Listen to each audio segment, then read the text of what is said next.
వేలేరులో నకిలీ పత్రాల దందా. గ్రామ పంచాయతీ కార్యదర్శి ఏకంగా తహసీల్దార్ సంతకాన్ని ఫోర్జరీ చేసి భీమ్దేర్పల్లి సబ్ రిజిస్ట్రేషన్ ఆఫీస్లో రిజిస్ట్రేషన్ చేయించుకున్న బాధితులు. వేలేరు పోలీస్ స్టేషన్లో ఫిర్యాదు చేసిన వేలేరు గ్రామ కార్యదర్శి రవి. వేలేరు గ్రామ పంచాయతీ కార్యదర్శి నేను. నా పేరు రవికుమార్. ఈరోజు మాకు గత కొన్ని రోజులు 2 రోజుల కింద ఒక డాక్యుమెంట్ అనేది లభించడం జరిగింది, రిజిస్ట్రేషన్ డాక్యుమెంట్.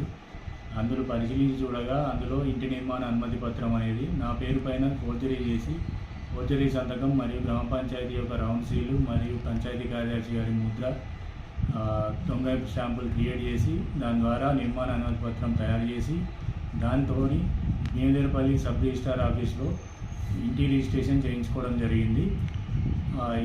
అది ఒక document Ittaboina Veerayya son of Narsayya, Gottemukkala Sarojana wife of Ailayya వారి పేరు మీద జరిగింది.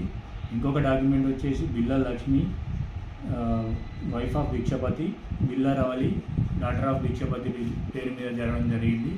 ఈ 2 డాక్యుమెంట్లలో కూడా ఇంటి నిర్మాణ అనుమతి పత్రాలు ఫోర్జరీ చేయడం జరిగింది. అలాగే ఈ డాక్యుమెంట్లో ఉన్న ఫ్యామిలీ మెంబర్ సర్టిఫికేట్స్ కూడా మా గ్రామ స్పెషల్ ఆఫీసరు మరియు మండల తహసీల్దార్ అయినటువంటి ఓమ్ని మేడం గారి సంతకాలు కూడా ఫోర్జరీ చేయడం జరిగిందని గుర్తించడం జరిగింది. ఇటు విషయాన్ని నేను మా పై అధికారులు ఎంపీఓ గారికి, ఎంపీడీఓ గారికి మరియు గ్రామ స్పెషల్ ఆఫీసర్ అయిన తహసీల్దార్ మేడం గారికి తెలియపరచగా వారి ఆదేశానుసారం ఈరోజు ఇలా ఫోర్జరీ చేసిన వారిపై చర్యలు తీసుకోవాలని స్థానిక పోలీస్ స్టేషన్లో ఫిర్యాదు చేయడం జరిగింది.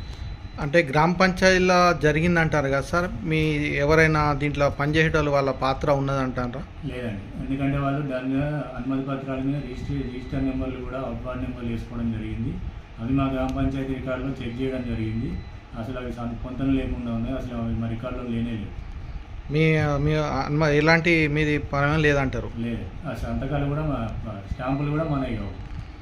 ఇట్లాంటి వాళ్ళపై ఏం చర్య తీసుకుంటారు సార్? వీటిపైన చట్టపరమైన చర్యలు తీసుకోవాలని చెప్పి మేము పోలీస్ స్టేషన్లో ఫిర్యాదు చేయడం జరిగింది.